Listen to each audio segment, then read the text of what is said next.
तो दोस्तों पीएनबी ने अपने क्वार्टर फोर के नंबर को डिस्क्लोज कर दिया है। तो चलिए देखते हैं क्या है क्वार्टर फोर के नंबर्स के अंदर। लेकिन उससे पहले बता दूं, कंपनी की ओर से डिविडेंड की भी अनाउंसमेंट की गई है।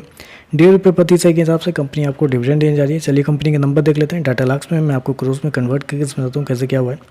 तो देखिए पिछले क्वार्टर की बात करें तो पिछले क्वार्टर में कंपनी का टोटल इनकम जो कंपनी ने जनरेट किए थे 30,527 करोड़ के आसपास, पिछले साल 28,132 करोड़, जबकि अभी देखें तो बढ़ के 32,976 करोड़ के आसपास कंपनी का टोटल इनकम आपको देखने को मिला। तो साल दर साल देखें तो साल दर साल क्वार्टर कंपनी का जो टोटल इनकम है उसके अंदर एक अच्छी खासी तेजी आपको देखने मिली। क्वार्टर देखें तो क्वार्टर ऑलमोस्ट 7% के आसपास की तेजी है। वहीं अगर साल दर साल जाते हैं तो साल दर साल कंपनी के टोटल इनकम के अंदर ऑलमोस्ट बोल सकते हैं 17% के आसपास की तेजी है। तो क्वार्टर साल दर साल कंपनी का टोटल इनकम आपको बढ़ता हुआ देखने को मिल रहा है।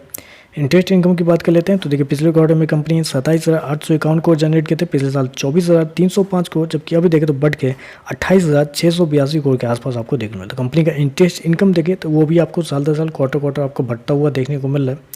चलिए कंपनी के एक्सपेंसेस क्या है वो देख लेते हैं। देखिए पिछले क्वार्टर में कंपनी ने 24,149 करोड़ खर्च किए थे, पिछले साल 21,794 करोड़, जबकि अभी देखें तो कंपनी खर्चे 26,476 करोड़ के आसपास आपको देखने को मिलते। तो कंपनी के खर्चे देखें तो कंपनी के खर्चे भी ऑन एन एवरेज कंट्रोल में ही देखने को मिल रहे हैं इस क्वार्टर में।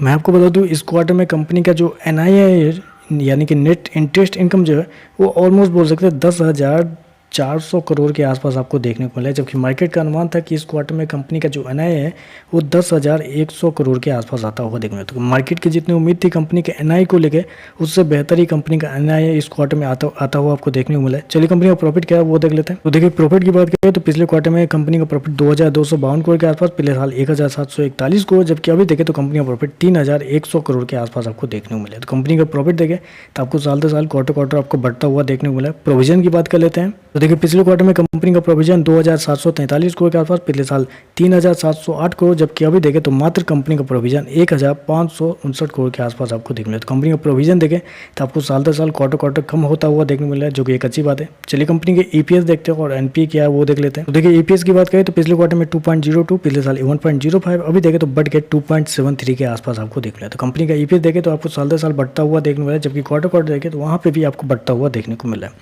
NPA की बात कर लेते हैं तो ग्रॉस NPA कंपनी का 8.74 से गिर के 5.73 के आसपास आ चुका है, जबकि पिछले क्वार्टर में भी 6.24 के आसपास। ग्रॉस NPA कंपनी का साल दर साल क्वार्टर कम होता हुआ देखने को मिला है। नेट NPA 2.72 से गिर के 0.73 आ चुका है, जबकि पिछले क्वार्टर में 0.96 के आसपास था। तो नेट NPA ग्रॉस NPA दोनों देखें तो आपको साल दर साल क्वार्टर कम होता हुआ देखने को मिला है। चलिए कंपनी को स्टैंडअलोन प्रॉफिट को देख लेते हैं, स्टैंडअलोन प्रॉफिट को देखते हैं और मार्केट की कितनी उम्मीद थी वो भी देख लेते हैं। तो देखिए इस क्वार्टर में कंपनी का जो स्टैंडअलोन प्रॉफिट निकल के आता है वो है 3,010 करोड़ के आसपास, जबकि मार्केट का उम्मीद भी था कि इस क्वार्टर में कंपनी का जो स्टैंडअलोन प्रॉफिट होगा वो 3,000 करोड़ के आसपास होगा। तो मेरे हिसाब से नंबर पॉजिटिव आपको साइड पे आपको जाते हुए देखने को मिल रहा है। कंपनी का NII जितना चाहिए था मार्केट को उससे थोड़ा सा बेहतर है, कंपनी का प्रॉफिट जितना चाहिए था उससे थोड़ा सा बेहतर है। NPA के अंदर एक अच्छा खासा इंप्रूवमेंट आपको देखने को मिला और कंपनी का प्रोविजन भी आपको देखें तो साल दर साल क्वार्टर कम होता हुआ देखने को। तो हर एक फैक्टर पे देखें तो कंपनी के नंबर पॉजिटिव साइड पे आपको जाते हुए देखने को मिला। तो चलिए बस आज के लिए बस इतना ही। वीडियो पसंद आए तो लाइक कीजिएगा, साथ में साथ चैनल को सब्सक्राइब जरूर कीजिएगा।